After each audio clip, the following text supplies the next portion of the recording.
Ça filme là? Ouais. Ok. Aujourd'hui, on reçoit ça. Oh, qu'est-ce que c'est? Une perruche ondulée. Oui, mais laquelle? Est-ce que c'est un mâle? Est-ce que c'est une femelle? Quelle phase? On va répondre à toutes ces questions là-bas parce que là, devant la porte comme ça de la volière australienne, alors que la volière, elle est belle, tu vois, enfin, ça n'a pas de sens. Mesdames et messieurs, bienvenue dans la volière australienne de la Perle aux oiseaux. Vous entendez toutes ces ambiances? C'est génial. Ici, il n'y a que des espèces d'Australie. Que des espèces d'Australie et de la Wallacea côté Australasie. Donc en gros, tout ce qu'il y a Australie et qui gravite autour de l'Australie jusqu'à l'Indonésie entre Sulawesi et qui gravite autour de l'Australie, mais pas trop loin, pour rester cohérent avec la zoogéographie. Et bon, ça, j'en explique dans une autre vidéo si vous voulez la voir. Ici au refuge, eh ben, ça nous arrive très fréquemment, mais que des gens nous déposent des oiseaux. Elle est arrivée avec 4 Agapornis roséicolis, donc des inséparables, qui sont normalement des oiseaux qui viennent d'Afrique. Ils vivent pas du tout dans le même biotope, ils vivent pas du tout sur le même continent. Pourtant, ils vivaient ensemble. Et du coup, on a décidé de mettre cette petite perruche, donc Melopsita ondulatus ou ondulata? Je crois que c'est ondulatus, parce que c'est la perruche ondulée. Avec d'autres de ses congénères dans la volière australienne. Voilà.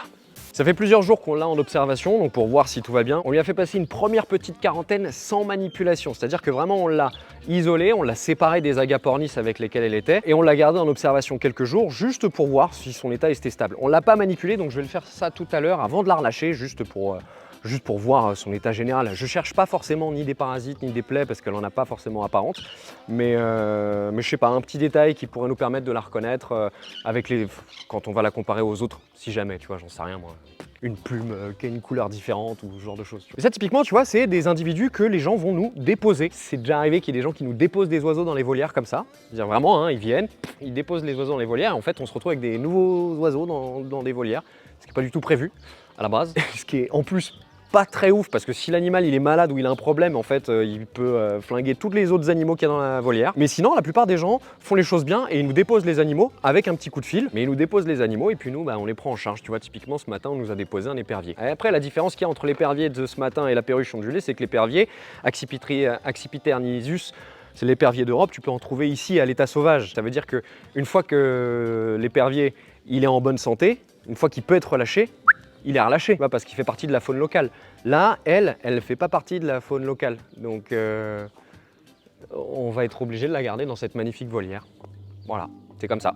Allez, on va la libérer, on va se mettre là juste pour éviter de rester trop en plein soleil. Et puis parce que c'est sympa d'être dans ces ambiances-là. Moi, j'aime bien venir ici. Je vous avoue, c'est une volière qui est accessible au public. J'aime bien venir sur les bancs qui sont autour et juste me poser 2 secondes, tu vois, discuter. C'est ici qu'on fait des réunions avec Clément, tu vois, quand on parle de business, quand on parle travail. Enfin bref, on n'est pas là pour parler de ça. Alors, avant de la relâcher, je voudrais quand même vous montrer quelque chose de particulier sur cette perruche. Alors, je vais pas l'attraper, ça sert à rien pour le moment, parce que ça va générer du stress. Déjà qu'elle est un petit peu en PLS là, tu vois, ça sert à rien d'en rajouter. Mais c'est sympa parce qu'elle communique déjà avec les autres qu'on a dans la volière, donc c'est cool. Quand on n'est pas brouillé par les cris des lift beaters qui sont derrière là. Quoique là, ils se sont calmés. Vas-y, viens, rapproche-toi. Ou alors, je sais pas, t'as un bon cadrage là? T'es comment? Ouais, parfait, très bien. Vous voyez, elle commence à communiquer déjà. Elle a changé, elle a troqué les cris de détresse avec des cris de communication des autres perruches ondulées qu'il y a dans la volière. Je trouve ça trop génial. Alors ce que je voulais vous dire, c'est que c'est une coloration que vous ne verrez pas à l'état sauvage, celle-ci. C'est ce qu'on appelle une forme bleue. Elle est même un peu mauve.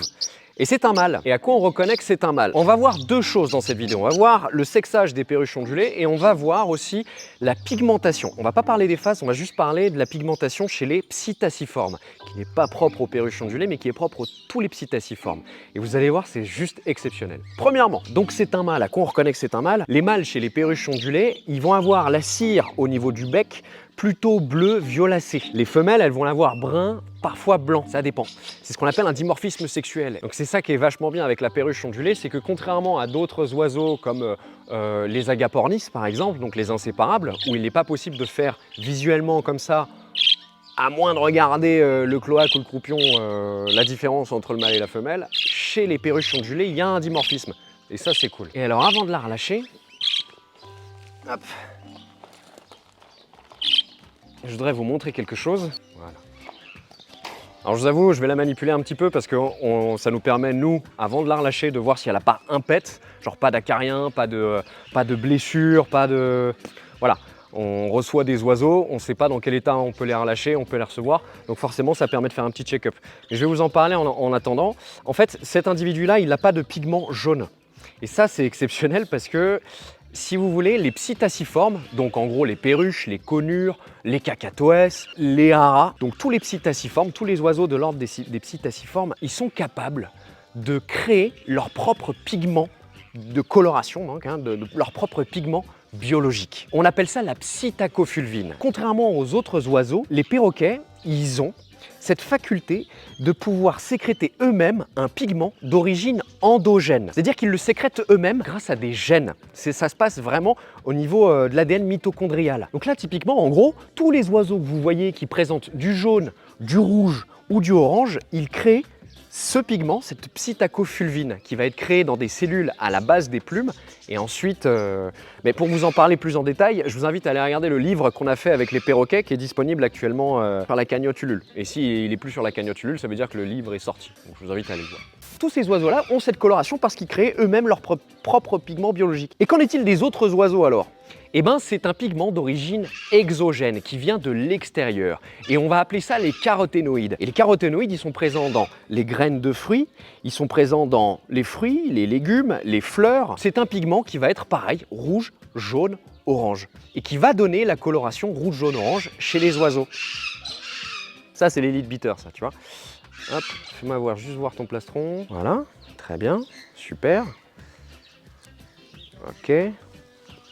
Ok, très bien. Donc les autres oiseaux, ils sont obligés d'aller puiser ces pigments biologiques dans le milieu externe, donc dans leur environnement, plutôt que de les créer eux-mêmes. C'est seulement après l'assimilation, donc après l'avoir ingéré, digéré et métabolisé, qu'ils vont être capables d'arborer ces couleurs. Les flamants roses, par exemple, ils sont de cette couleur-là grâce aux caroténoïdes qui sont présents dans leur alimentation. Plus vous leur donnez une alimentation qui va être riche en caroténoïdes, plus leur plumage va avoir des teintes rose, rouge, orangé. Bon bah je crois que c'est bon, c'est sympa. C'est très très cool. Quand vous relâchez un oiseau, si jamais, vous verrez beaucoup de vidéos où vous lancez les oiseaux comme ça. En fait non, il faut juste ouvrir la main, vous laissez l'oiseau décoller. Allez, on va le faire. Regardez. Hop. Il faut le laisser aller à son rythme, il ne faut pas le balancer en l'air. Il faut le laisser aller à son rythme. Elle a pris son envol. Et là, elle est dans l'arbre. Regarde, putain, c'est trop bien. Attends. Allez, là-haut, là-haut, là-haut, là-haut. Allez, t'envole pas tout de suite. Laisse-moi te prendre en vidéo. Ah ouais. Bah forcément, elle se dépatouille. Elle va faire sa petite toilette et là, elle est en train d'appeler les congénères. C'est marrant. Vous voyez, typiquement, ce qu'elle a fait de venir se mettre au sol, ça nous est déjà arrivé avec des chouettes, avec des rapaces, avec plein de trucs. C'est des animaux qui, lorsqu'ils sont relâchés et qu'ils n'ont pas volé depuis longtemps, c'est normal que ça leur arrive de se poser au sol tout de suite avant de redécoller, parce qu'ils ont ni les muscles, enfin, c'est un réveil musculaire qui est assez intense comme ça. Et sur des oiseaux typiquement qui arrivent dans des cages comme ça, on n'a absolument aucune certitude que l'oiseau n'a pas passé toute sa vie en cage. Et donc forcément que les muscles qui leur servent à voler ne sont pas un peu atrophiés ou juste fatigués ou qui ne sont pas habitués à faire des vols, tu vois. Donc là, on va la garder en observation quelques jours et puis voir si elle s'intègre bien au groupe. Voilà. Ah putain, elle fait son petit nettoyage là. Ah, c'est trop bien.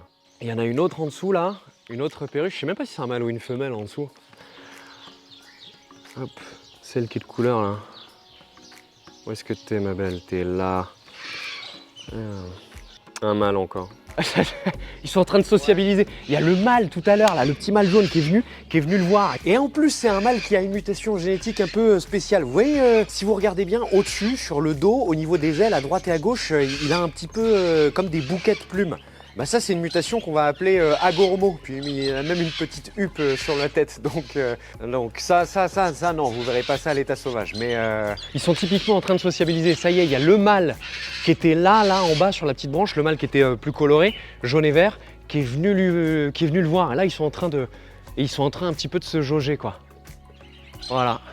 Les psittaciformes, ils ont vraiment besoin d'interaction. T'en as qui vont vivre en couple toute leur vie, t'en as qui vont avoir des reproductions saisonnières, t'en as qui vont être polyandres, donc des femelles qui vont avoir plusieurs mâles. Mais c'est des animaux qui sont ultra sociaux. Et il faut vraiment pas oublier ce détail, quoi. Ça change tout de les voir avec des congénères. Ça change tout. Ça change tout.